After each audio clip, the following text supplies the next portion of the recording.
Welcome back, everybody. Line chart.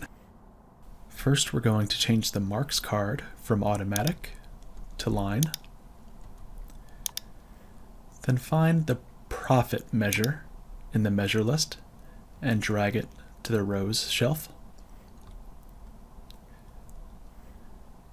Then take order date from the dimension list and drag it and drop it into the column shelf. Let's change it from year to quarter.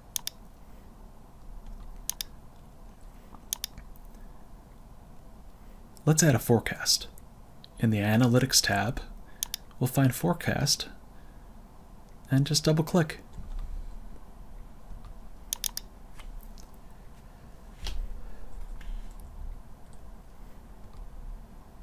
And there we have it.